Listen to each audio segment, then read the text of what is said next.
Assalamu alaykum aziz xalqim, qadrlik ekran oldidagi ko'rarmanlar.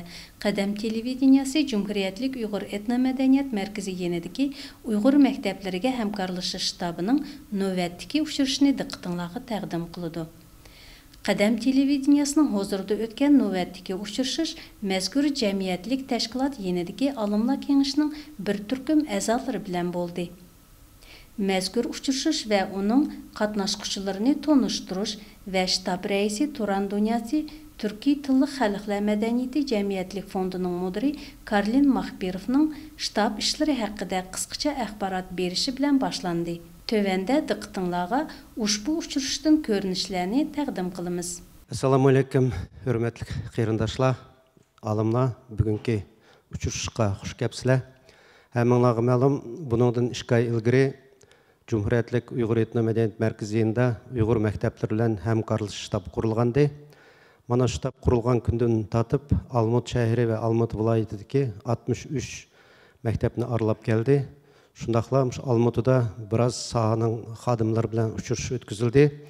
Bugun navbatga uchrashish shu Uyg'ur olimlari bilan uchrashishga o'tirdi shtab a'zolari. Endi hurmatli olimlar, o'zingizlar bilasizlar, Cumhuriyetlik Madaniyat Markazi'nda olimlar kengashi bor. Demak, shu olimlar kengashida bir 30ga yaqin, 30dan oshiq olimlarimiz faoliyat olib beryapti. Yangi Karlin hemen deb ketdi, Uyg'ur maktablarimizga shu bizning Uyg'ur olimlar qanday yordam qila olamiz? Bo'lib shu balalarimizning ana tilida o'qiyotgan balalarimizning sonini ko'paytirishga biz olimlar tarafidan qanday hissa qo'sha olamiz? Yangi ilmiy emgaklarni yozayotgan o'quvchilarimizga qanday yordam qila olamiz? Shu muallimlarning kategoriyasini ko'tarish uchun bir nimalar kerak? Fikrlar olimlardan shunday talab qildik. Shularga qanday yordam qila olamiz degan masalalarda muhokama qilaylik. Shu fikrlaringlar bo'lsa, hammamiz fikrlaringlarni o'tirib qo'ysanglar. Marhamat mas'ul. Men kishina beshini ichib beray. Endi mayda qo'yilayotgan masalalar ham muhim. Bunu şu ştabның işi mendem intayin ahmetlik vaqtida qurilgan. Endi bir chatdan biz olimlar bo'lsak, maktab bilan zich bağlanışda, sebep maktabimiz bo'lsa bo'lajaqda ashlardan olimlar chiqadi. Maktabimiz bo'lsa tilimiz saqlanadi. Maktabimiz bo'lsa gazetimiz, teatrimiz va butkul madaniyatimiz shuni qarab o'tirdi. Shuning uchun aytmakki, bu hamkorlashish ştabının kuruluşu Cumhuriyet Medeniyet Merkezi'nin mana Karlin bilen Şemşedin ştablarının rahmetçen ba Şemer'den azı zıç işleşiyordu. Biz alımlar kaçan yerdemde elbette biz bu meselelerini alımlar kengaşı bilen her kaçan yeşika teya. Endi ben bir yetip koya bu alımlar kengaşı öz tarafta muş tarafta mı çoğun işlerini kıvatıdı. Şu Qadam TV'de alım bilen söhbet degen rubrikalar içilip şu bolacakta aş alımlarımız çürüp şularını celip kılış. Endi birden bir qo'shib qo'yadigan bir mesele var ki, endi men burundan onu bilme, bizem Uyghur şkollarını bitigen, köpünçe şu şkollarga Uyghur şkollarga bermesinin sebebi atana balının bolacağını oylaydı. Ete şkolunu bitigendikin aş balam qayıg bardı degan mesele tuğuldu. Birden bir mesele biz öz vaxtımız yügergen test meselesi deb ben kichkina qisqa to'xtalib, anakin bunu bugungi meselelerga kichkina yo'ritib beray. Shu jarayonda boshqa olimlarga o'zining ulushini qo'shib, o'zining niyatini aytib deb aytman, shuning uchun xabarmanglar. Endi bu yerda shuning uchun shu Uyg'ur shkollaga berish masalasi kichkina qisqarashga boshladi. O'rus shkollaga berib, Qazaqchaga beray desa, Qazaqcha masalasi sal ig'roq, O'ruscha yeni kerak, shunday bir sabablar bilan iqimlar shu Uyg'ur shkollar ko'pincha O'rus shkollarga berilgan masalalar ko'payib qoldi. Biroq endi hozir mundaq bir masala bor. Hozir men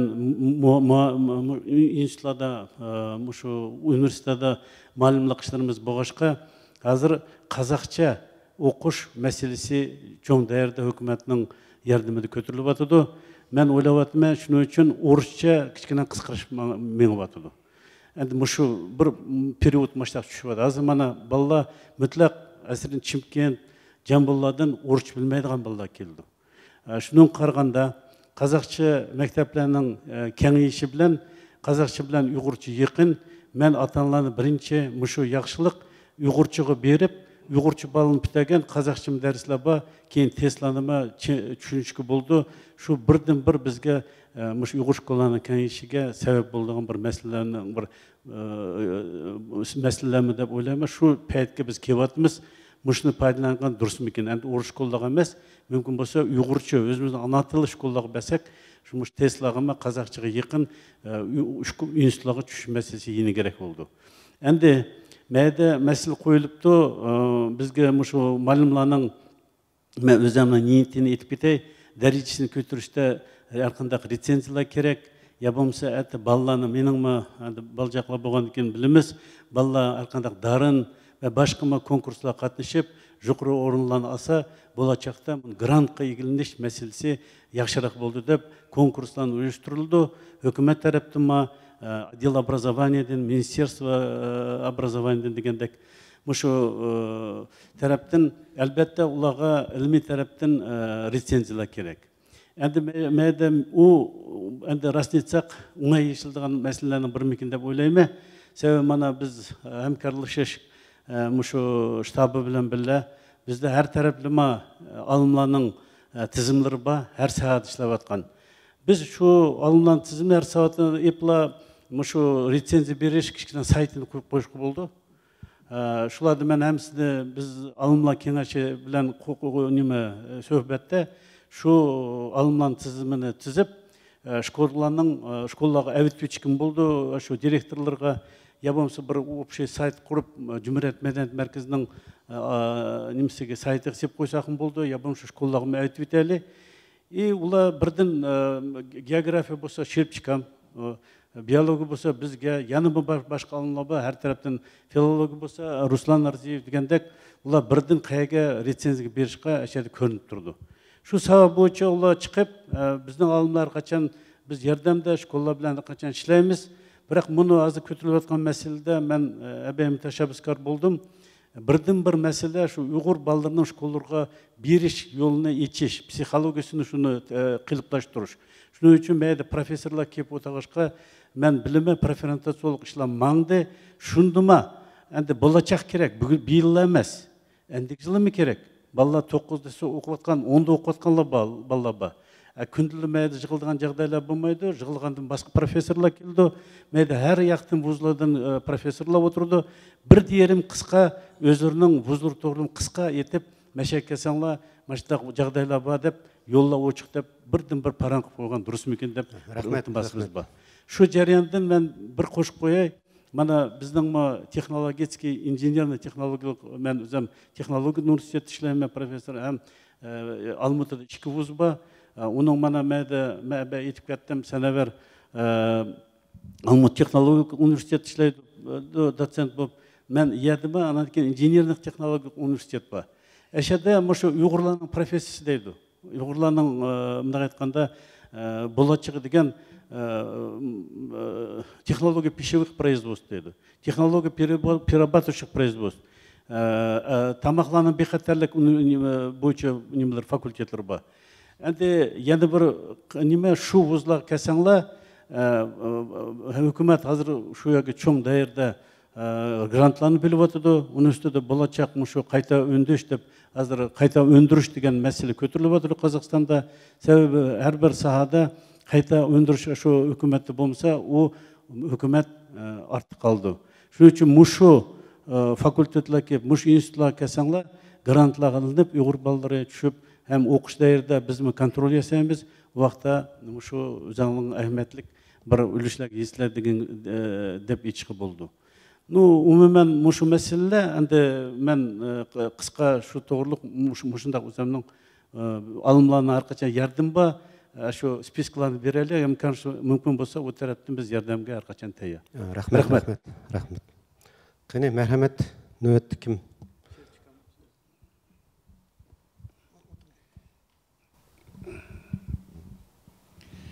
Assalamu alaykum, hürmetli cemaat. Qadırdan kasblaşlar, mektepning o'quvchilari. Bugun ko'tarilib atgan masala nihoyat murakkab. O bizning milletimizning, Uyg'ur xalqimizning Қазақстанда yashab atgan kelajagi. Шуңлашқа bu мәселені есіш, оның стратегиясыны үздәп, тәтқат ішланы өткізіш, ұнайты мұйым, найты керек. Шуңлашқа штаб өз вақтыда дүнияға келді деп ойлаймын. Әмді мәқсаты кесек, ilmi iş mektepte, ilmi iş bilen şoğulgan balanın sanı köp emez. Asasen eşlanın arasının student korpusu ifadalaniş gerek. Men 13 yıl болып қалды, мәді сыңнымыз айды отырды. 153 мектепте шу ilmi iş proyektlарының ке рәхбір болып ішлеп атымы. Birinci 3-4 yıl 8. 9. 10. 11. sınıfla bilen şundak жүргездім.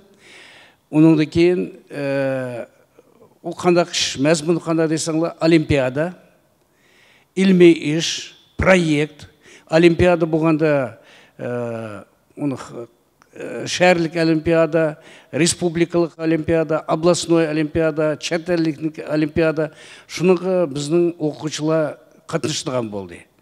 Endi meningki kasbim iqtisod, ijtimoiy va siyosiy geografiya bo'lganda, asosan hozirgi bolalarning ko'pi geosiyosat, geoiqtisod, geoekonomika, ekologiya bilan öte köp mındaq şoğulundu.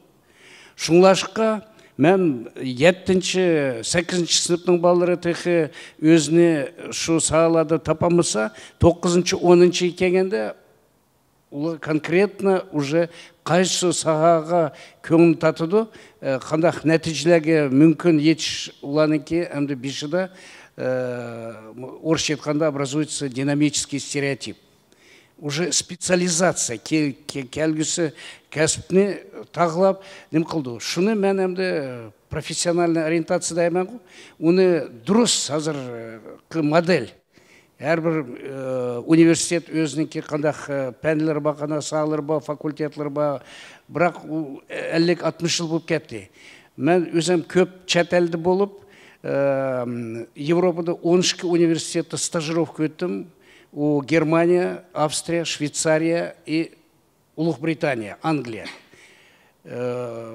Шуларныңки бізге селіштіға вақтыда на это модели, образовательная модель и модель профессиональной ориентации совершенно другая.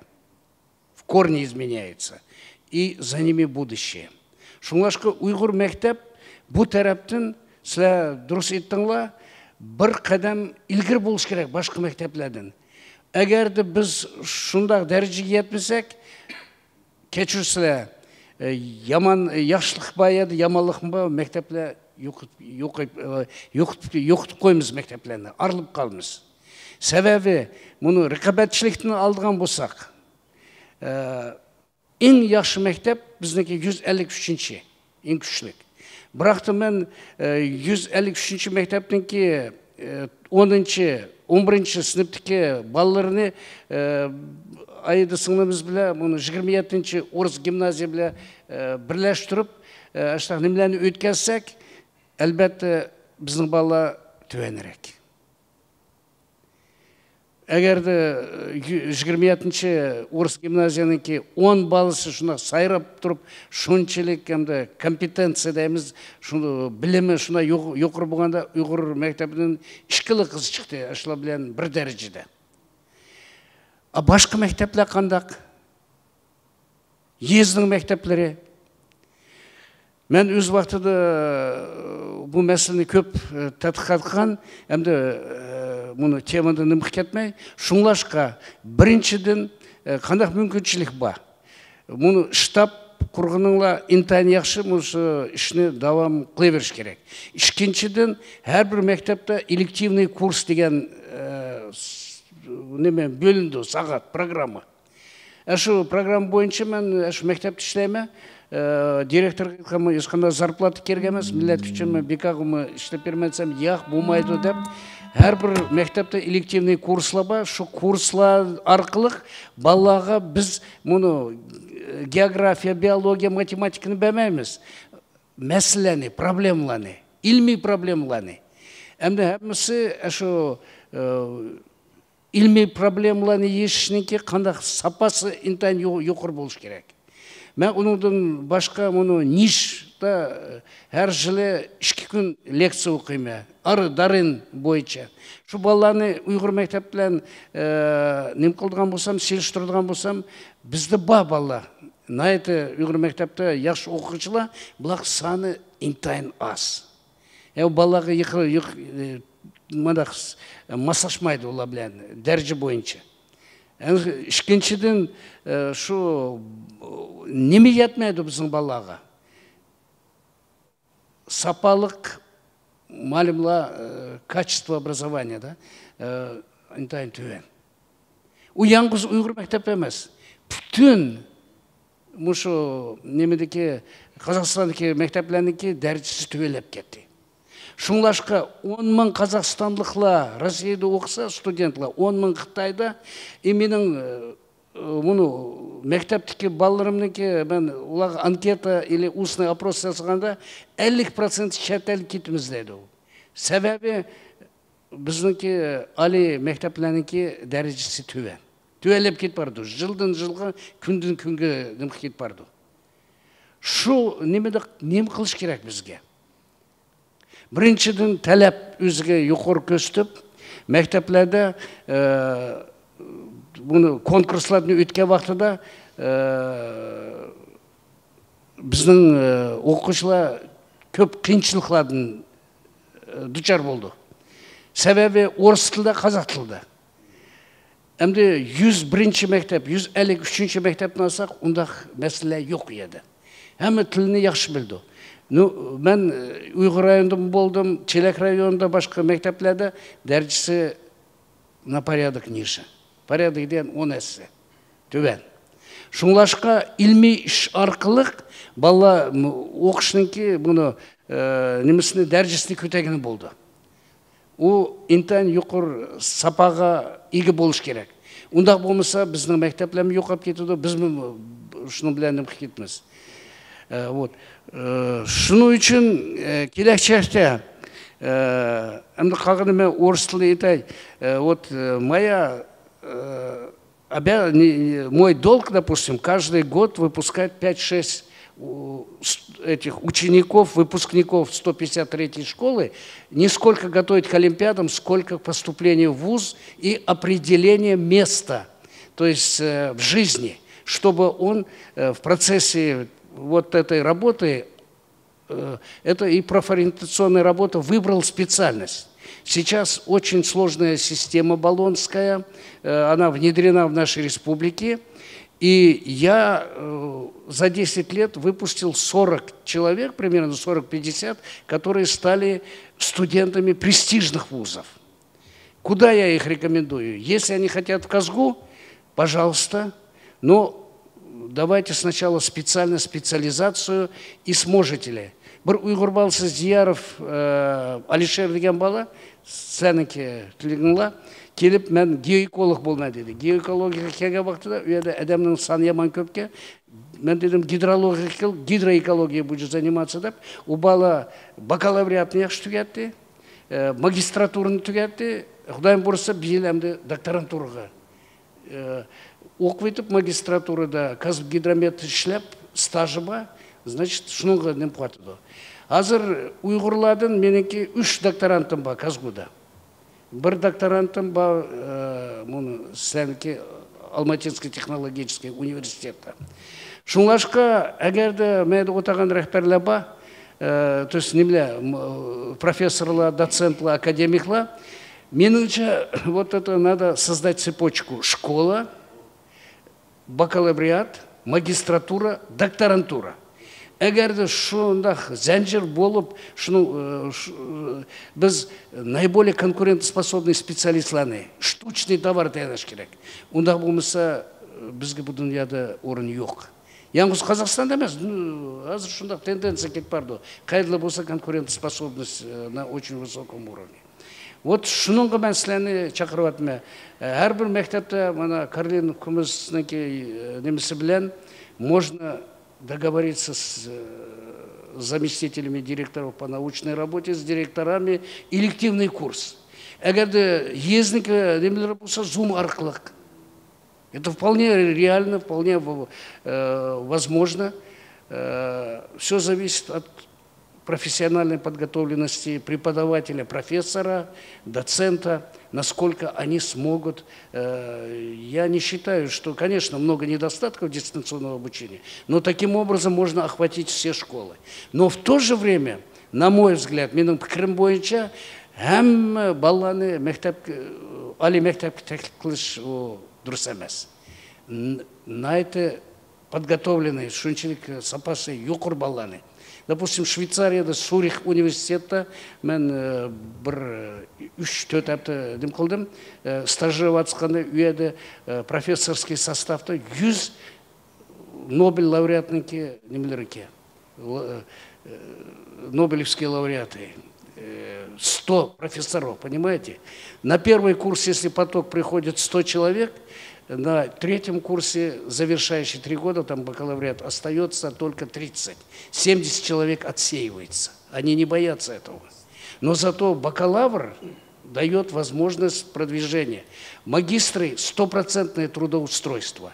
Докторант, PhD – это ниже кандидата наук. Доктор PhD – у них 100%. Постдок или фулл профессор – это уже на вес золота.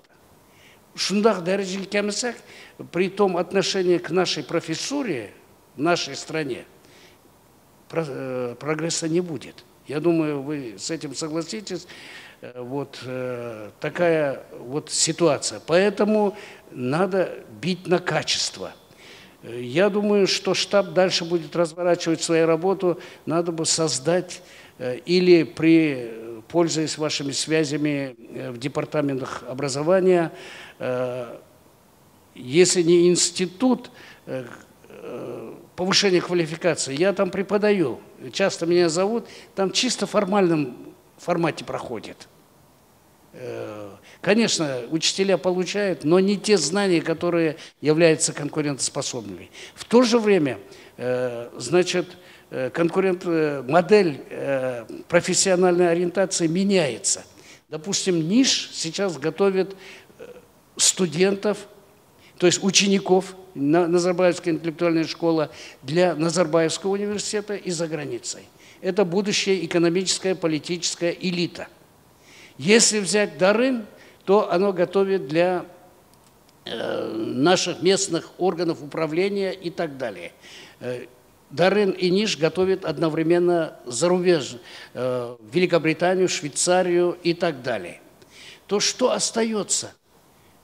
Из 12 школ, из 60 12 чисто уйгурских, они не соответствуют ни НИШу, ничему, понимаете? Но что-то надо делать с ребятами. Поэтому только через элективные курсы, я надеюсь, что мы сможем, если в 60 школах будет работать по 2, по 3 преподавателя, вот, я работаю в 2 вузах на 1,5 ставки, в моем возрасте это тяжело, но я в неделю уделяю 10-15 часов, это целая нагрузка, 153-й школе, потому что без этого, без такой кровопролитной работы невозможно, чтобы студенты, ученики чего-то достигли. Это огромный труд. Поэтому кто сможет работать, он должен идти в школы, работать. И уж нундакин, 3-4 жылдакин біз нәтиже көрміз. Дело еще в чем? Вы знаете, все сидящие здесь преподаватели, что куда можно трудоустроиться после университета. Это большая проблема. 80% идут барахолку до пандемии, остальные официантами и так далее с высшим образованием. Более-менее востребованы учителя, врачи, медицина и, видимо, программисты. Ну, биотехнология тоже она развивается. И поэтому, будучи профессором КАЗГУ, я все же агитирую своих учеников 153-й школы, и многие подали в этом году документы, Демирель, университет Сулеймана Демиреля, там закончил мой племянник, этот перевелся с КАЗУ, с матфака, и с первого года работает в Соединенных Штатах. Я знаю, что там очень высокий у вас уровень. Второй университет – это казахско-немецкий университет. Тоже по своим детям, племянникам, которые заканчивают, и очень востребована транспортная логистика. Вот. Такие проблемы есть. В Казахстане считанное количество. Вы знаете, что сейчас 138, из них в Алмате 5 университетов лишились лицензии, и еще 30 в очереди стоят, у них заберут лицензию за некачественное воспитание. Поэтому мы не можем своих детей отправлять в слабые университеты. Они должны поступать там, где хотя бы на 10-15 лет они должны иметь работу, твердую работу, а затем уже могут переквалифицироваться. Шунлашқа бұл мәселе на это қиын, на это мұракәп, на это біз үшін, ұйғыр халқы үшін, қазақстандық ұйғырлар, әмді біз Қазақстан үшін ішлеватымыз, яшаватымыз бияда, біздің вәтініміз, бұл мәселеге интайын инчик, интайын шундақ көзқараш өзгертіш керек. Сәлі башқарақ не болыш керек. Әмді вақтының азылығы бойынша мен өзім сөзімді қысқартып атыма, егерде маштақ сөхбетлерде я семинарларны өткізіп, бұл мәселені көтердіғанға мүмкіншілік ба, әмді біздіңке асастымыз ба, сіләнікі организация, мәктеплерге беріп, бірақ мұны қанун асасты да, мен тех образованияны қарасам, әртүрлік біз үшін мұна немеле иншкелі ба, ограничения. Яңғыз бізге емес, общественным организациям, которые вмешиваются, то есть не вмешиваются, а содействуют, скажем, работе школ, не все стоящие вверху инстанции это, видимо, понимают. Я поздравляю, что вам удалось достичь консенсуса, такого очень большого поддержки со стороны руководящих органов. Это большое дело. Ну и хочу сказать, вот эту цепочку, работая, вы давайте набирайте уйгуров вместе с казахами, вместе с русскими, евреями, другими национальностями. И академики должны их доводить до докторантуры. Понимаете? Тогда мы останемся на долгие годы, а может навсегда, в этой жизни конкурентоспособной нации. Біздің конкуренті, оны рақабет тараптан біз бір ішкесі башқалардың юқыры болыш керек. Шыныңғы қарап, әммісі әшініңгі балыш керек. Рахмет, дықат біле мені таңсыныңдар. Яны кім? Рахмет, Руслан Уйғыролы. Рахмет, ассаламу алейкум, hürmetli kitap. Cumhuriyet Medeniyet Merkezi her kaçan şu milli mağrip meselesini en dikkat merkezi tutup gelgen. Öz vaqtida Anvar Hacıyev'la şu mağrip sahası için ayet köp payet etip mangan. Endi bu qitim endi her bir vaqtning özünün talebi bo'lish kerak. Bu qitimki talablarniki boshchiqchiligidan bu ishning uyushtirilishimi boshqacha bo'ladi. Aşka Cumhuriyet Medeniyet Merkezi'nin yeni kurulan ştabniki hazırki yapayotgan kompleksli ishni o'zingizlar ko'rgan bo'lsangiz kerak. Bu men olsa milliy ma'rifimizning tarixida birinchi qitim shunday kelib bordi. Shuning uchun biz shtabning ishlarini har qachon qo'llab-quvvatlaymiz ham qo'limizdan kelishicha yordamlashib bilib olishga tirishamiz. Endi biz Qozog'istondagi bilim berish masalasiga keladigan bo'lsam, men shaxsan o'zim 22 yil Abay nomidagi Qozoq pedagogik institutida ishlab, undan keyin 8 yil Malmö'nün bilimini aşırdıgan Örlev institutu işledim. Hazırdan qaytadan Abay nomidagi Qozoq pedagogik institutu işleyatman. Şu 8 yıl jarayonida men Örlevde işlegan. Bu Qozog'istondagi bilim berish reformasidagi eng asosiy masalalarga bevosita aralashishga to'g'ri keldi. Bu sherchada kitap ketdi. Bizning Qozog'istondagi bilim berish sistemasidagi masala to'g'risida endi Qozog'istonda mushu masalalarni shug'ullanayotgan, mushu masalasi bo'yicha o'ylayotgan ministrlikning nihoyatda bir farosatli odamlar bor deb o'ylayman. Şunun için bunun 10 yıldan burun әші 1910 жылдардан башлап Қазақстандагы білім беріш министрлігі дүниедегі әң ылғар білім беріш орынларыны мәхсус таллап, шулардан бевасты həmkarış мәселесін отырып қойып, şu 11 жылдардан башлап Англияның Кембридж университеттен мәхсус келісімге отырып, Қазақстанның білім беріш министрлігі Қазақстандагы білім берішінің мәзмұнын толық асаста реформалаш, саат қылыш мәселесін отырып қойды. Бұл саатның бірінші қысмы дәрежелік оқытушы болды, мәлімнен екінші қысмы ең алған білім беріш программасы дейді. Шундан қазіргі біздің Қазақстанда білім беріш системасы о бірінші нөвәтте Англияның білім беріш системасы. Чүнки Кембридж деген университет дүниедегі ең даңқ университетлерінің бірі. Һәм Англия деген дөлет көп дөлетлер өзінің нефтini, газын сетіп ақша тапса, Англия деген оқшаш дөлетлер білім беріш программаларын сетіп ақша тапқан дөлеттер. Демек, шунақ бір әң тәрәққи еткен дөлетінің программасыны, білім беріш саласы әң тәрәққи еткен дөлетінің программасы асасында Қазақстанда білім беріш реформасы кетіп барды. Бұл мәселен 2020-2021 жылы мұшы реформаның асасы басқышты аяқлашты. Бұның нәтижелерін текі біз алдыды көріміз. Бұл текі реформа әнді аяқлашты, бұның нәтижесі бірден болмайды. Бұл аста-аста болдыған ішлер. Шын үшін меніңше болса Қазақстанның дүниеде тәрәққи еткен 30 дөлеттің ішіне кірміз деген чоң мәқсатының, стратегиялық мәқсатының ішіндегі бірінші мәселе мұшы білім беріш мәселесіне халықара дәрежеге көтеріш. О бойынша яқшы ішлар маңды, яқшы реформалар болды. Әнде мұшы реформаларны тәдірижи рәвіште давамлаштырыш һәм еңкі талап мәселелеріне дұрыс дәрежеде қойыш болды. Şu çağda bu nəticələrini birdən sözsüz. Çünki bu işlərin beşi tutan adamlar bu məsələnin ait ətraflıq çonqur oyuşluğunda oylayım. Əndi müəllimlərin ki, oxucuların ki, ilmi işləri doğrusu kelğamsaq, bu işdə mən örləv işləgəndə hazırma köp düş kelğaşlar. Əndi bu iş əslində qay vaxtdan başlaş gerek degan vaxtda şu mavzuni tanlagandan başlaş gerek. Oxucuga mavzu talğa vaxtida şu kimlar ilmi rəhbər boldu. Mesela üniversitede bulamda yan bir ki, şulardan məsləhət gerek. Bunu mavzunu başlaq mavzu alsam bulamdı. Bunun keləcəyi qandaq boldu degan oxşar. Demek şu mavzunu 7-8 algan bolsa, şu bir dəstəb şu mavzunun qaysı qismine ilişki boldu, keyin qaysı qismine ilişki boldu, qandaq tərəqqət qilish boldu. Şundaq oylaşdırış gerek. O tayya işini əkib, mən resenziya etmə desə, o iş birdən universitetin adamlarına yaxmaq iş mümkün. Çünki universitetin adamlarındakı ilmi əmgək boğucu düşəncisi tamam başqaça. Bizim məktəbdəki müəllimlərin, oxucuların ilmi əmgək toğrusundakı düşəncisi mutlaq başqa.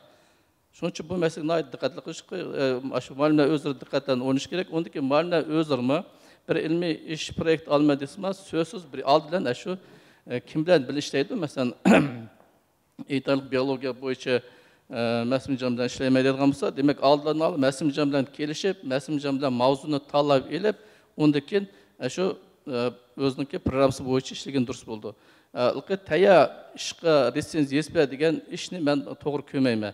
O işni hər qaçan bizning ko'nglimizdan chiqmaydi. Ondaki müəllimlərə rast etganda ilmi mavzun tanlashda naytilqi aldiroq sалық bo'lamdi bilmayman. Bu faqat Uyg'ur maktablarga xos emas. Men o'rlab tushganda qozoq tili adabiyot muallimlarini o'qitdim. O qozoq tili adabiyot muallimlarida shunaqa problem bor. Uyg'ur tili muallimlar o'xshash problem bor. Nayiti cho'ng mavzuni evaldi. Unda qarsangiz 5-sinfda o'quvchilar, masalan 7-8 o'quvchilari evatgan mavzusi bir kandidatlik dissertatsiyasiki yoki PhD'ning mavzusi bo'lishi mumkin. Shuning uchun mavzu talashdan boshlab o'ylashtirish kerak. Uning uyiga agarda shu rahbarlar boshdan kelishib ishlaydigan bo'lsa, demak rahbardan javobgarlik bo'ldi. Demak, yaqinda resenziya degan masalaga o'zigidan yechildi deb o'ylayman.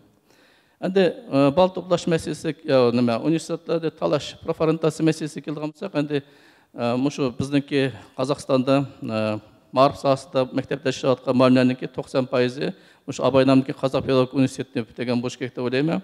Chunki bu universitet eng asosiy pedagogik universitet. Buning diplomi ham shu barliq maktablar uchun eng birinchi innovativ hisoblanadigan diplom bo'yi hisoblanadi. Shuning uchun endi muallimlik kasbini tanlaganlar birinchi navbatda mushu menimcha bo'lsa Abaynamdagi Qozoq Milliy pedagogik universitetini tanlag'ini to'g'ri ko'raman. Bu yangi sherchak degandek atugin yepilib ketib qolishi mumkin, yan bir degan xavf hech qachon bo'lmaydigan universitet. Chunki bu universitet Qozog'istondagi eng birinchi universitet. Bu shu universitetning ichidan Қазақ дәулет университеті шыққан, мұш университеттің ішінен езгілік агро университеті шыққан, мұш университеттің ішінен мединститут университеті шыққан. Бірінші университет мұш Абай Намдыкер Қазақ педагог университеті. Шуның үшін мұғалімдікіне талған меніңше осы қазір хаталашмайды. Çünkü мұғалімдігі болған дәулеттің диққатымен айт ашты.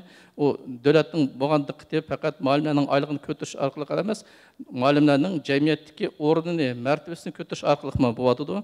Şunun üçün sözsüz yaxşı oxuyatqan oxucularımız şu pedagogluq mütəxəssisligini tanlığına doğru görmə. Endi bu pedagog mütəxəssislikə çoğun tələblər qoyulubdur. Məsələn, hazır Abay Namdakı Қазақ Pedagogika Universitetində pedagogluq mütəxəssislikə düşüdüyən oxucu 80 baldan yuqarı bal erişkək. Ötülген balı 80. Bu nayıtı yukarı. Bu nemini gösterdiğinde demek şu devletin ki şu sahaga dikkatini hem şu sahanın ki ehemmiyetine alayda bir köngül bulvatını gösterdi ben. Rahmet tıktanlar. Mütefekkir Yusuf Hasacib yeni bir guruh o alimla erur. Ula ilmi xalqının yolun yorutur. Uladın kerekki sana ilimdur. Yeteklep sana haq yolun körsüdür. Dep öz dastanıda alımlarının cəmiyyətdəki orni atqırılğan vəzifəsi dövlətni tərəqqi etkizüş və texmi güllendiriş yoludaki uluq töhbülərigə yüksək yuqarı baha bəgən xalas. Uçurşuş ayni şundaq bir türküm alımlarının milli marif, yaş evlatlarımızın ilmi işla yeziş iqtidarını aşırış məsələləri ətrafında qızğın söhbət küçüşdü. Şu nərsini məmnuniyyət bilən etiş gerek ki, bu qitimqi Uyğur alımları bilən boğan uçuruşda nahayeti muhim fikir təkliflə məsələ oturğu qoyuldu. Rahmet. Rahmet. Assalamu alaikum. Hem de hazır meyde bugün oturğa koyulup tuğan meselemiz yeni məktəb oxucuları ulanın ki keləcəyi hem muşu bizniki alımlar qandaq şulağa qol sunalaydı keləcəkdə yardım qılalaydı degan məsələ qoyulub oturdu.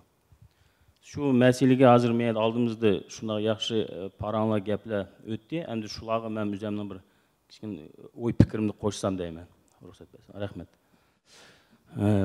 Endi mening üzəmnin oyum muşu bosmu yez məktəblərə 7-8 sınıflardan şu balaga özlerinki qaysı salada, qaysı pəndə talğaş yolunu berip, keyin şu talğıgan pənlərdən qoşumçu dərslərini berip, bilimini gücləndiriş məsələlərini uyuştursa məktəblərdə.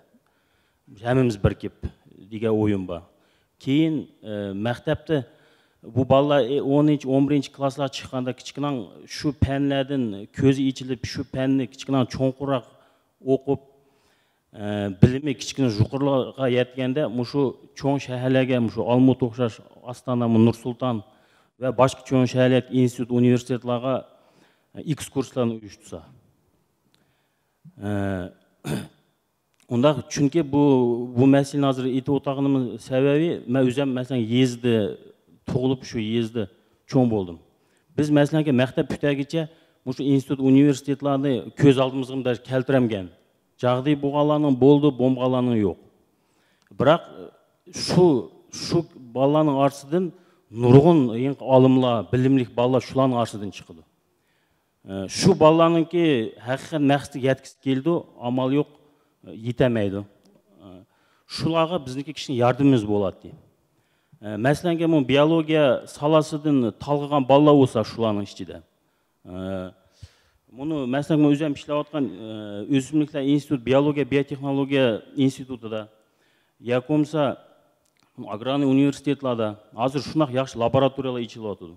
Шундақ жұқыр оборудованиялар келіп отыр чәттәлерден. Азыр Қазақстанда ма шу лабораторияларда, шу институтларда мұшы чәттәлерінки уровеньда дейміз, şu уровеньда экспериментлар өтіп атыды. Научный ишламен атыды. Onun şunaqlı tələblər qoyulub atıdı. Şu ballar şüyələ kəsə, şu laboratoriyaların kösə, şüyədik alımlar ilə paranlaşsa, keləcəkdə şu salad işlisə, qandaq spesialist ip çıxıdı, qandaq yerlər işləydi. вообще в целом айтқанда, какой вклад они могут внести вообще в своей жизни? Вообще в международном уровне. Например, біз ішлеватмыз, мана. Шуланы көсе, шуақтыда бұл баланың көзі ичилатты, шуақтыда бұл баланың интилиш yolları küçüyetti, sezimleri, intilиш sezimleri küçüyetti. Mana muşundaq yana yenki bunu bizniki proyektla, programla mengavatıdı o naучный. Şulanın içinde мәселенге yaş alımlarını, ya olsa yaş okuğuçularını привлекать қылған yerler бар. Шу елерге, мәселенге еңгі арсыдан ылғынып шыққан балаланы қошқы болды. О балалар шу, мандақ өзінің ойы білен емес, шу программының ішінде, яки шу грантның ішінде ішін қылалайды. О грант программалар нәтиже чәттәл экспертизадан өтеді, ННС-тен өтеді, ВНТК-да утверждасы қылынды. Шу чағда о ішланыңки актуальность әрқачан жұқыр. На международном уровне. Шу чағда бұл балаларның қылған ішлері әрқачан актуальный болып есапланды. Әнде шу елеге кәсе, біз шу ішлеп атқан еледе мәселенге өз күшімізді барча селіп, шу институтларға келдіған экскурсияларын ұйыштырдығанға, шу елдік алымлар білен тоныштырып, шу елені көктіп, шындақларға мәселенге біз бар күшімізден селіп ярдам қыла аладық. Шу маштағы ой пікірлерім Кәчірсіз өзіңіз тоныштырып кетіңіз, қапамсыз. Мен Турдиев Тимур, мұны енқі етқан өстімліклер биология әм биотехнология институты ішлейме. Шу еді ұзақ жылла ішлеп, шу еді кандидатский қорғыдым, профессор алдым. Оныңдың кейін яны келіп, Агран университетінің профессор болып келме. Бүгінгі күнде шу еді азыр мана ең лабораториялар құрылып атыды. Шу лабораторияларын құрып, ішкі салдығанға шу еді мені чақады. Шу ішланы маңызы батымыз. Мана лабораториялар құрылды, мана Құдайым бұйырса, мұшы жылының ақыры шу лабораторияны ішкі салдыған біздің міндетіміз алдымыздыки. Мана шу елеге шейінгі балалар кәсе, көсе деген ой пікірімді қошқым келді. Рахмет, Тимур. Мәрхәмет сәнәлер. Кегіз сөзді қойсам, алымдады ма? Өзім Алматинский технологический университет болған, представитель болғанда ки, кегіз өтіп, профориентация деген сөзіне да, кішкінен бөліп да қойай. Орысша оқығанда ки, мен орысша десем, рұқсатың ала болса. Профориентацию, когда проводят, есть онлайн, да, и есть офлайн сейчас образование, смешанный формат образования. Есть и плюсы, и минусы, да, для детей где-то может быть не очень хорошо, но вот эту вот профориентацию проводить через Zoom, я сама проводила профориентацию в село Каратурук, да, и показывала свои лаборатории, допустим, да, действительно вот эта вот модель в Алматинском технологическом университете есть вот эта научная модель мировой, да, скажем такая, которая бакалавриат вначале по Болонской системе, магистратура, докторантура. И когда мы видим, да, потенциал этих учеников, которые заинтересованы, действительно, мы можем писать эти рецензии, мы можем им сказать, да, давайте мы будем привлекать в свои проекты. Но для этого мы должны хотя бы познакомиться с этим ребенком. Езлах без барамаймс, да, но они могут через Zoom позвонить, там, сказать, давайте, проведите. Я, как сама профориентатор, всю жизнь была куратором, ну, в университете, да, и зная, что дети что-то хотят увидеть, действительно, им хочется увидеть, что за университет, что они выбирают. В первую очередь они выбирают действительно специальность. Чтобы выбрать специальность, они с родителями советуются, со всеми, кто рядом, с близкими, с выпускниками, своими одногруппниками. Они думают о том, где они будут работать в первую очередь и насколько они готовы сдавать физику, да, очень тяжело сдавать. Все боятся, технические вузы, все боятся, говорят, ой, физику я, там, математику могу не потянуть. Но тут же самое главное, насколько он подготовлен. Естественно, если это его биология или его интересует научная дальнейшая карьера, да, они могут как бы прийти, посмотреть. Чтобы прийти посмотреть, мы действительно открыты, мы хотим провести профориентацию. Если они приедут, мы можем провести какие-то, я не знаю, показать свои университеты, дать какой-то свой совет, Писать рецензии действительно нельзя, наверное, так просто так говорить, мы напишем вам рецензию, да? Мы каждый по своей тематике, раз я представляю Алматинский технологический университет, и больше я PhD-доктор, ассоциированный профессор университета по пищевой безопасности, пожалуйста, я могу свои проекты или там, которые будущие будем писать проекты, действительно подтягивать этих студентов или же выпускников, которым интересна моя специальность. Но наш университет Алматинский технологический более 60 лет на рынке, и я думаю, что, наверное, лицензию не отберут. Да, мы должны давать качественное образование, но прежде чем говорить о качественном образовании, мы должны говорить, насколько дети наши готовы принимать это. Они же все всегда ждут, что им подскажут. Да? Мы же идем и как по цепи друг другу передаем свой опыт. Поэтому мы открыты, мы, конечно, очень хотим, ждем этих студентов, пусть они приходят в наши университеты, и мы будем их дальше с собой вести. Рахмет. Қане, Аида, Махмуд ака, мәрхмет. Ассаламу алейкум. Азыр яқшы нұрғын сөзі айтылды, мұшы білім саласы тоғырлық. Беші дейтқандек, мұшы мектепте біздіңки балаға қошымча білім беріш деген ұланыңки асас сабақтың бөлек. Мектепте яғни дополнительное образование дейді. Бұяқ түрік немесінің етте мұшы біздің балаларға әр қыл музыка, спорт, немелерін өткізіш керек, ішланы атқырыш керек деп атыды. Ол мектепті бар нәрсе, бірақ оны яқшы үйіштіріш керек. Көпінсе мұшы мектепте балаланы yol көкітіп, әтік күнде адам болышқы селіш керек қой бізге. Мектеп немес үшін құрылған. Абай дегендек, бірінші тәрбие, ондан кейін білімдейміз. Біз балаларын мектепті тәрбиелешіміз керек.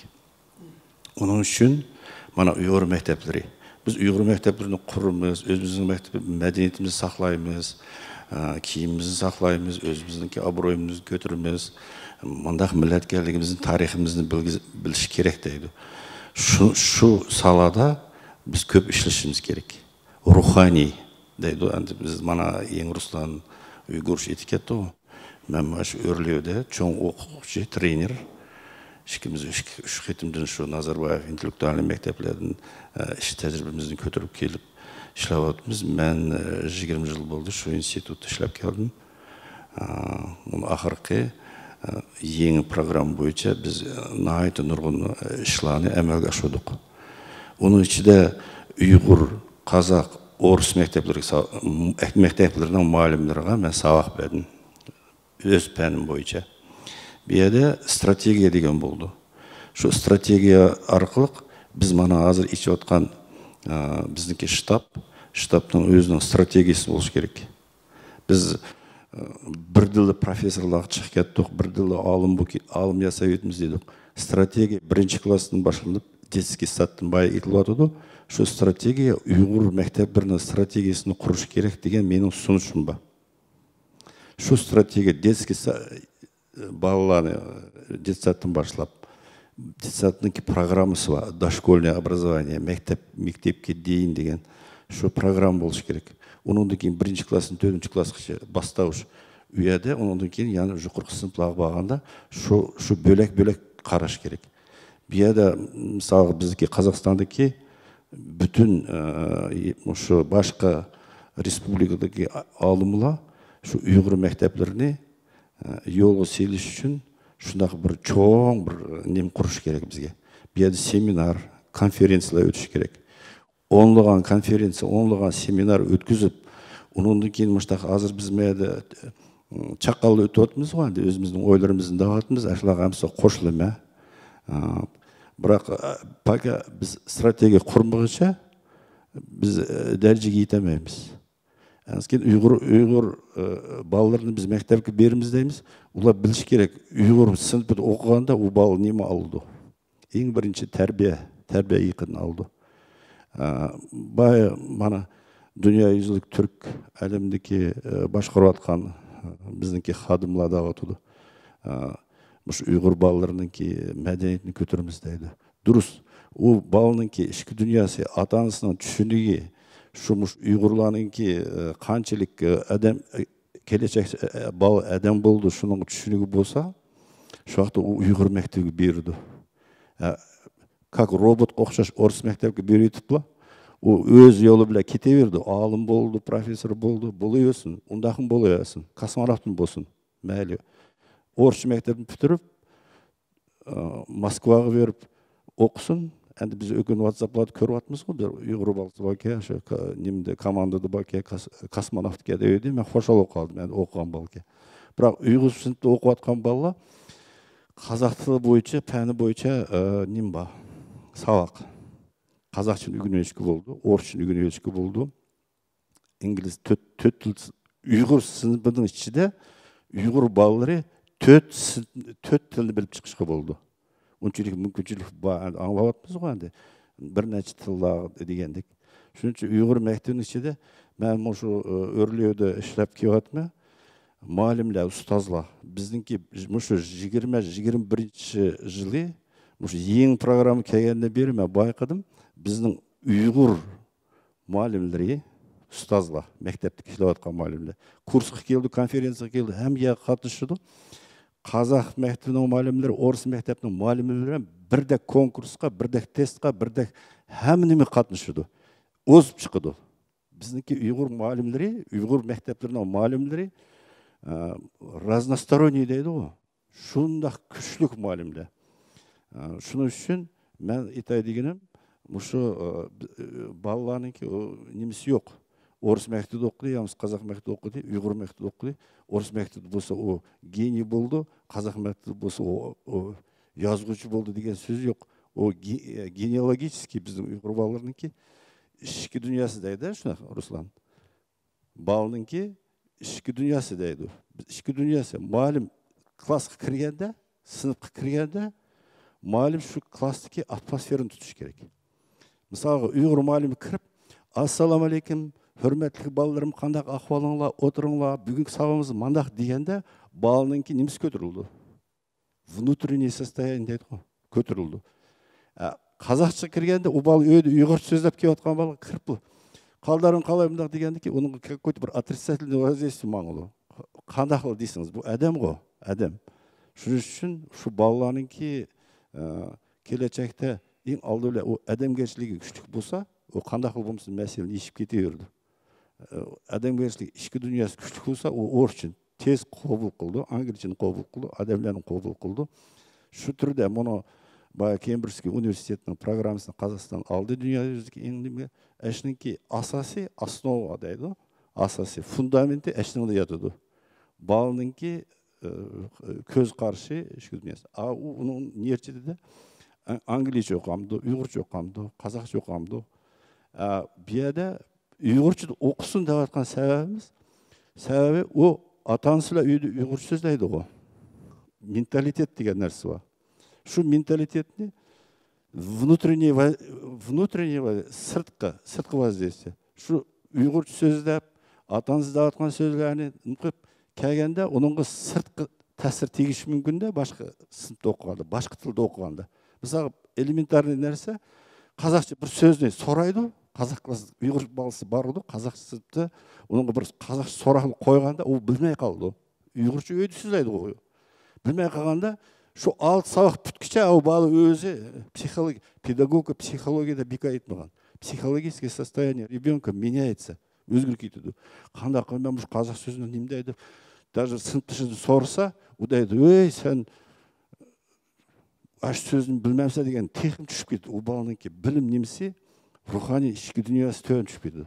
Şu үшін мен Uyg'ur тілді оқыған бала тез қобыл қылды.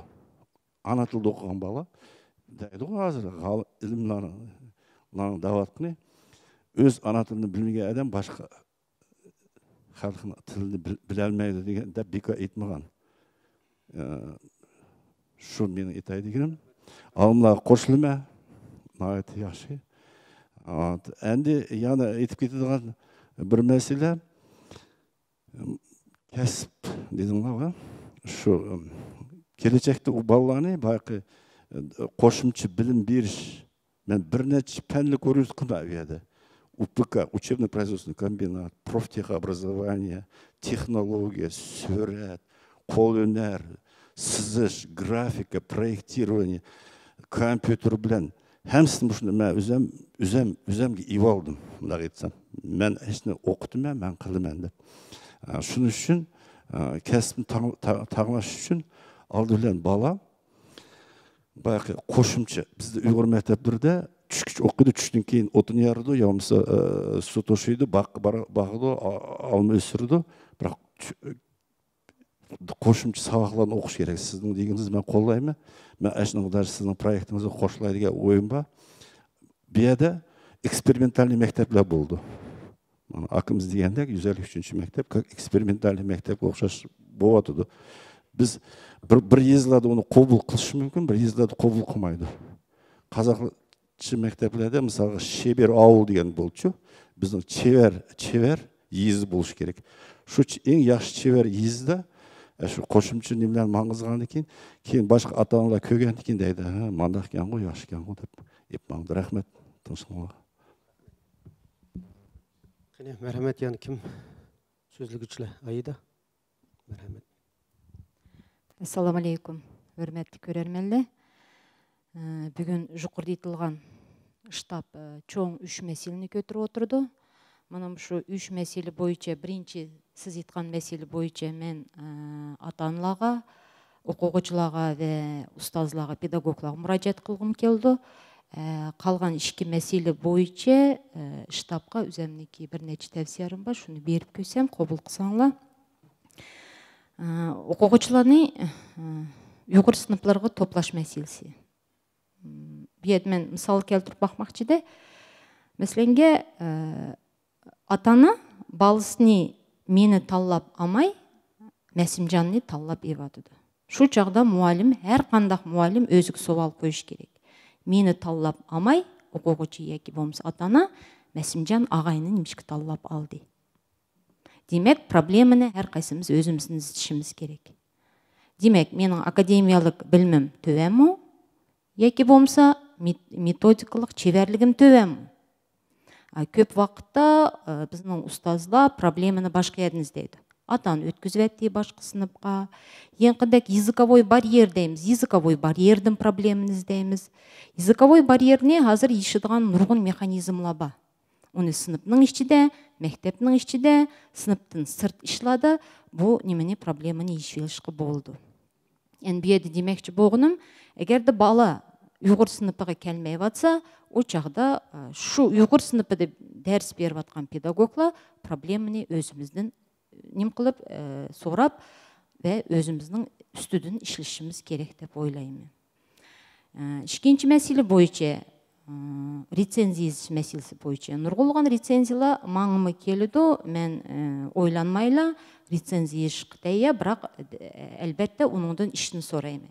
Мәселен, маңдақ ішла келді, еңі Руслан Арзиев деп кетті, мавзуны таллап еліш бойынша. Bahar güzel еза, bahar мәхәлісі. Оны ал екі болмысы bahарның, мәселенге, узки, неме, инчікі ағын, инфраструктурсы деп аламды, или bahar мәхәлісідегі ijtimai проблемалар деп аламды, екі болмысы bahar мәхәлісінегі географиялық орны, туризмні тәрәқиятке жүз мүмкіншіліктері деп немқыса, Шу чағда бұл ilmi тұрғыда вә жюриніма қызықтырдыған мавзу болып есапылынды. Әнде көп вақытларда біздің мұғалімлер глобальный проблемалар не болды. Дүния yüzлік проблемалар еліп тәхлил қылмақчы болды. Яқ, езиялерде, шәһәрде местный проблемаларымыз бар, яғни ерлік проблемаларына елішкі болды.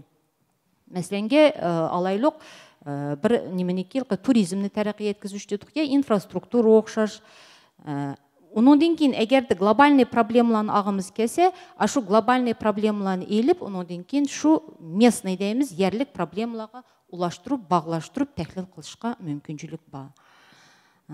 Рецензия бойынша яны бір мәселе, азыр Мәсімжан акам давадыды, біз тізіміні бәсақ деп.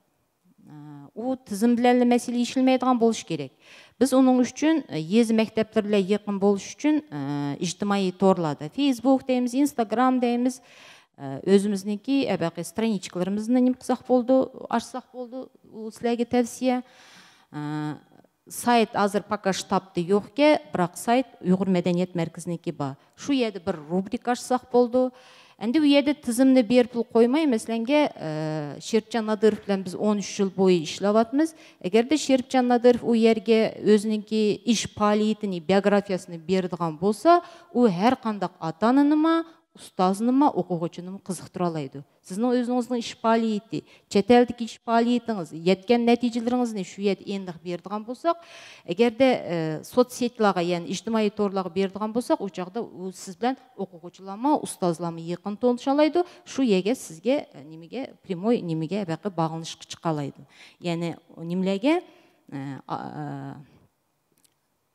алымланыңки немісіні бәгенде, тізіміні бәгенде тәпсілі іш палиетіге ендік езіп чық кетсақ. Ондан кейін, яна мұны проектла бойынша, да, біз азыр гражданский позиция тоғырлық сіз етіп кеттіңіз, вәтәнпәрверлік деп. Гражданский позиция, әбәқи профориентация, ондан кейін мұны мәневи еңілаш, мәңгілік ел, туған жерге тағзым, мұшу проблемаланың әмсі, программалан әмәлгі ашыршыныңки әмсі проектладың башынды. Yani bu yerde bugün bizningki ebaqi proyektla to'g'riliq masalani qo'zg'ab o'tag'inimiz intayin aktual ve o'rinliq bo'ldi deb hisoblayman. Sebebi profesyonelная ориентация, ранее профессиональная ориентация deb bir yıldan başlap 7-ci sınıftan başlanған болды. Bala qandaq немісіне кәсіпіне таллап амсын, яки өзіне қайсы сахады көсін 7-ci sınıftan başlaş керек.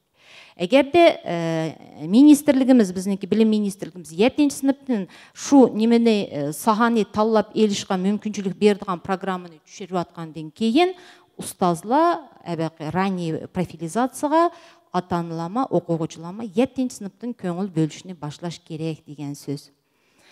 Нұрғылған вузла, сләуқшаш вузла немеге профориентационный ішлеріні маңғызыды. Бірақ қазір біз у профориентационный ішлеріні маңғыздығанды біздің мектеп лично у немеден стадиядан өтіп кетті. Бүгінгі күнде бала әр қандақ немені кәсіпіні таллап алды ма? Мәселенге даватсыз азыр ұстазлық, яки болмаса там докторлық, яқ барлық сағады типшік болды.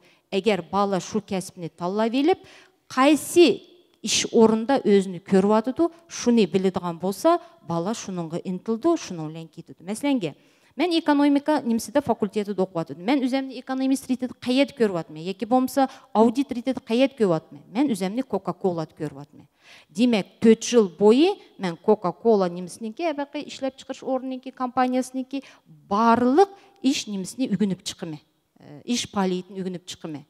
Улады қандақ тәлеп, дресс-кодқа қандақ тәлеп, білімінгі қандақ тәлеп, ішінгі қандақ тәлеп үгініп чықыдыған болсам, мен әлбәтті әм собеседованиеден өтелейме, әм шу етке башчыларының көңілдің чықыралайме деген позицияға бүгінгі күнде біз 153-ші мектеп өтті. Болдығы дейін. Рахмет Айдан Арман қызы. Найетті яқшы пікірлер отырып қойатты. Hazır mən sizlərə başda dep ketdim, bizning штаб əzalarımı biraz işlarını qıldı dep, mana şu штабның əzaları Şeymerdan bilan Rahmetcan oturdu.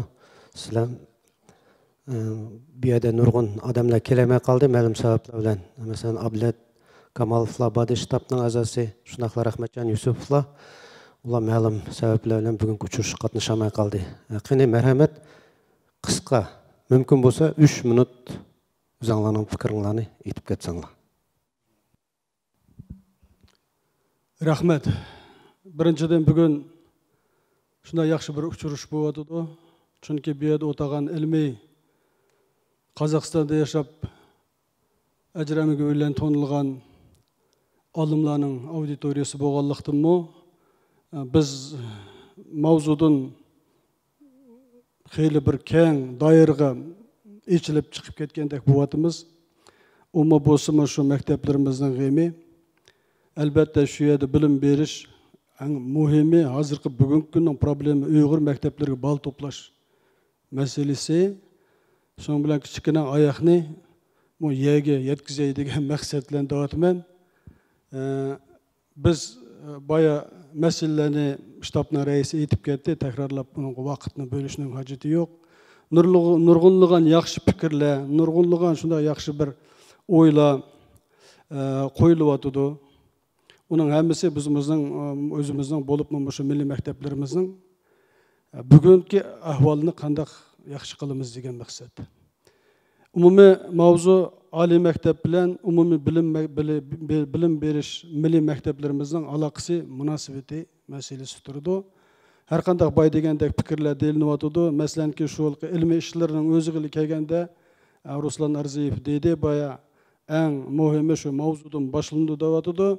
Mana maşının oxşaş pikirler, canlıq pikirlerini meningçe bolsa şu alımlar birikip bir qandaqdı bir özlerinin bir ştabını kurup mu şu arqılıq bir sistemlik meningçe boysa bir rətlik strategiya demisler onu plan deyimiz mi qandaq bolmusun şu alımlarının Ali məktəbinin umumi bilim beriş məktəbke berip şu məktəbinin ahvalını yaxşı qilish maqsadidagi işi şundaq bir sistemlik yolga qo'yilish kerak degan men shundaq bir natijaga kelyapman. Har qanday yaxshi prinsiplar aytilyapti. Ruscha aytganda сначала расскажи, потом покажи degan qanday hattoki har bir bolalarni bir mutaxassis bo'lish, bir kasbni tanlash yo'lida masalan shunga qiziqish tug'dirish faqat deb berish emas, boyqa hattoki laboratoriyalar bugungi kun texnologiyalarni bolalarga ko'kitish qanday ish elib bordi shunga albatta bu jarayonda qiziqish tug'dirish nihoyatim shunchalik bir yuqori daraja qo'yilib shunday bir fikrlar aytildi. Mana shuni bizning olimlar bir sistemlik bayqaman degan yo'lga qo'yib biz oliy maktab bilan o'zimizning milliy maktablarimizning orasidagi munosabatni kuchaytiradigan bo'lsak, bizning bir belgilik bir tuhfamiz bo'lari haq. Nimishki desanglar, umumiy maktabdan keyingi keldigan navbat bizning maktab, oliy maktab. Şu jarayonda endi hozir bolalarni maktabga to'plash masalasi bayqilqa oyog'imiz yerga yetsin degan so'zim. Qandaqaroq bo'ldi? Mana o'zi ishkay jarayonida bo'layotgan ishda nurg'un problemalarning o'zi yechildi. Ularni qandaq yeshish yo'llari borligini o'rganyapmiz, tadqiqot qilyapmiz. Endi mening o'zimning fikrim, mana shu olimlar auditoriyasi hozir o'tagan beyde köpçülüğü Ali Mektep'nin vekilleri. Bir azınla hürmetli kesiptaşla özümüzün Milli Mektep'in bütegen vekilleri. Mana şu bir ayının içinde belki şu bizim alımlarımız özleri elki demege sözlep beremdi internetga. Şu Uyghur Mektebi'ge ballarını toplaş için mesela Ruslan Arziyev yoki bo'lmasa Sheripjon akam yoki bo'lmasa boshqa bir mashhur o'dagan kasbdoshlar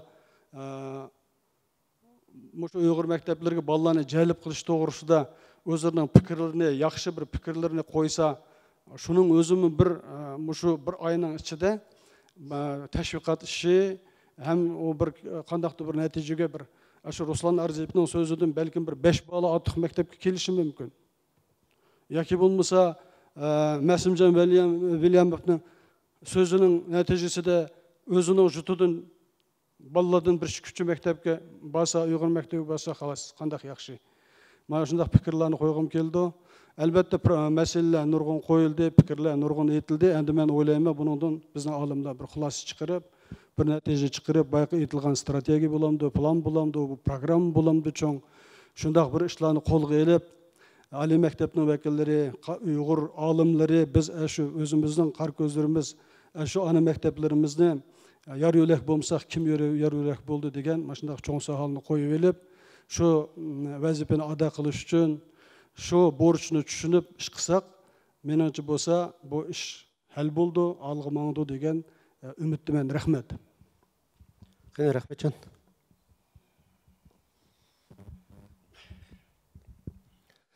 Assalamu alaikum, qadrlik mehmonlar. Bugün hakikaten nəhayət bir muhim, şundaq bir əhəmiyyətli zor uçuruş bo'ldi. O busma bizning ana tillik milliy ma'rifimiz, ana tilda o'qitish afzalligi va uning hozirgi butkul dunyodagi eng bir muhim masala sifatida uning raqobatga qobil bo'lish masalasi qo'yilyapti. Muşturğun nep qarıqa vaqta her qandaq bir milletning ziyallarının karvan beşi bolduğan intellektual küçe saplandığan alimlerimizдің qimmat vaqtını bölüp өзлерінің мұш ана тілік мектептерімізіне қандай қағауақта рақабет қабыл мектеплер қатардан қылалаймыз. Балаларымыздың өзінің ана тілді оқып тұрып, кейін өзлері яшап атқан біздің мысалымызда Қазақстанда қазақ тілді, яки рус тілді тестінің ентіні бір тұташ милли тестіға мүмкін қадар көпірек қатынышып, шұның тәләптерге жауап бере алайды. Қандай қатар тәйірлалаймыз баланы. Оныңды кейін келечекте баланың кәсіп талаш, мұтахәсіп талаш вә келечекте өзіміздің әм халқымызға, әм өзіміздің толып өскен, чоң болған жаны-жан вәтінімізге, елімізге қызмет қылышта, қандай бір етік кадрланы сүптеде тәйірлалаймыз деген мәселе әтрапыда.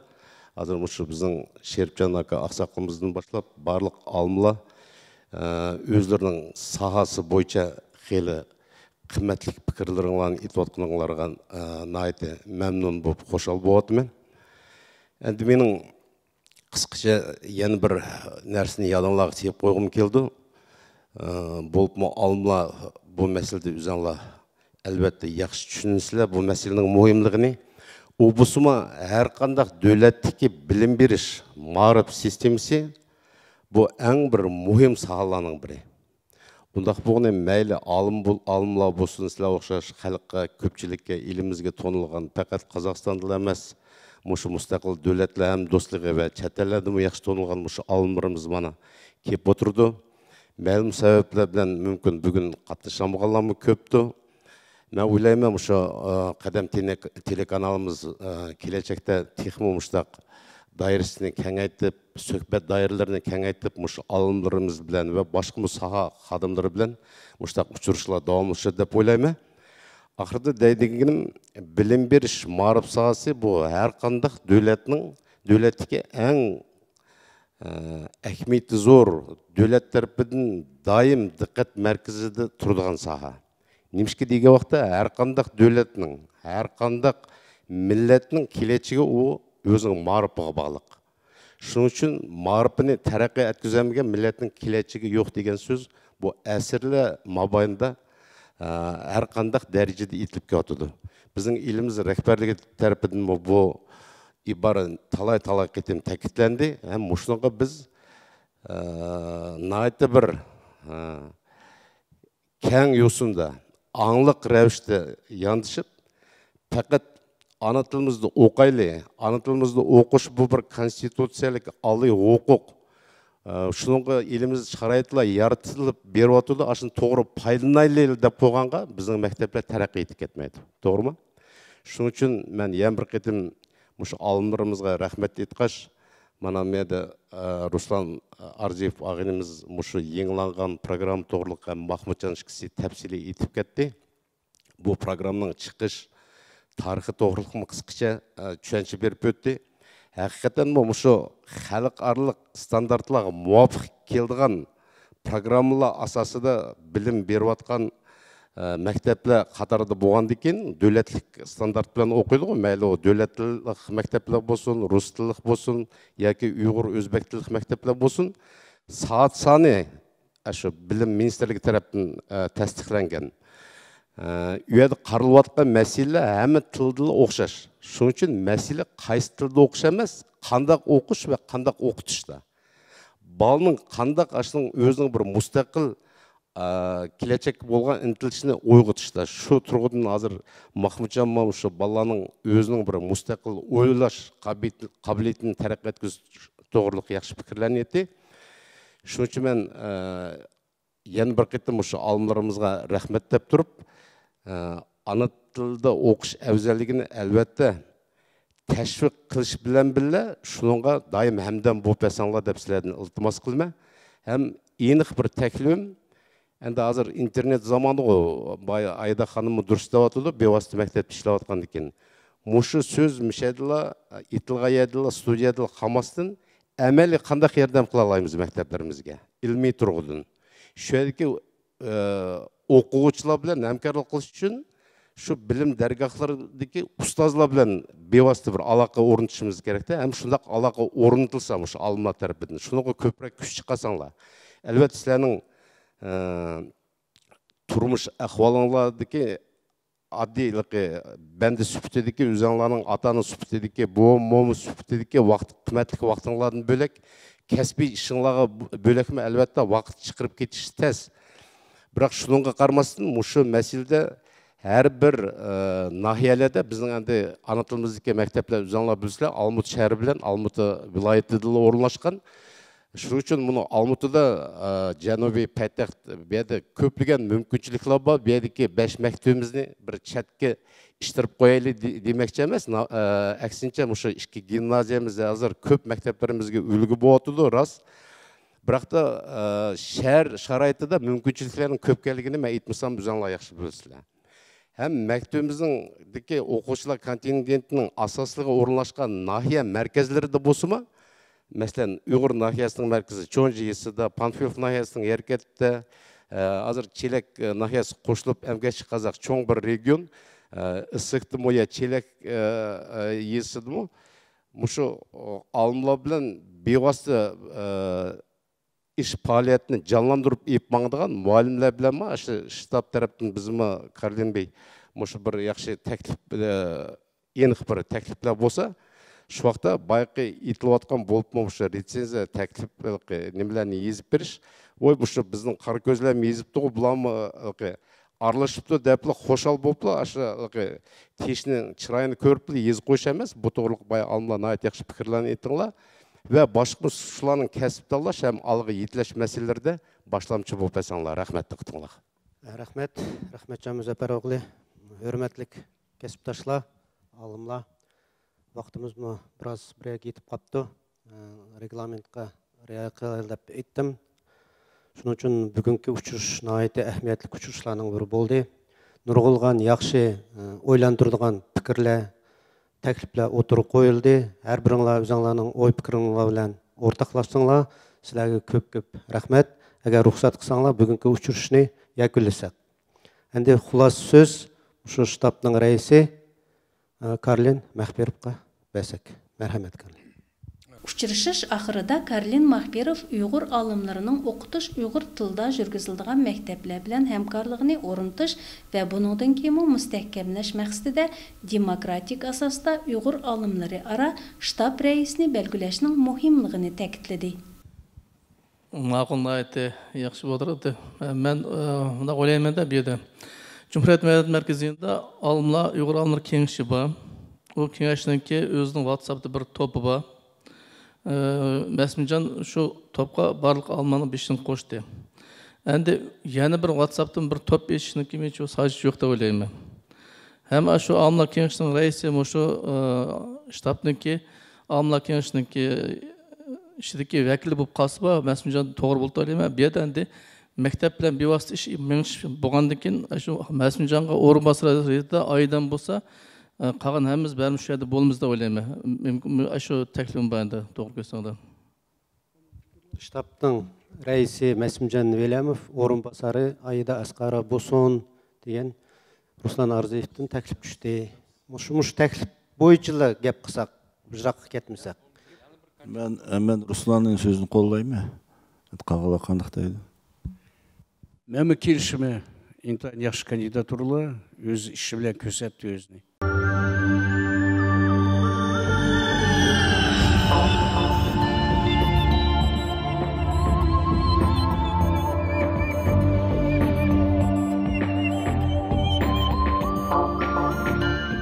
Çoğun rahmetimiz etimiz ve ştabnınki əzalarga şыңlaq qutuqlayımız. Mübarek olsun. Yani bir qitim sizlerge köp rahmet. Yaxşılıqlarda yenip uçuruşqıça sağ salamet bolaylı.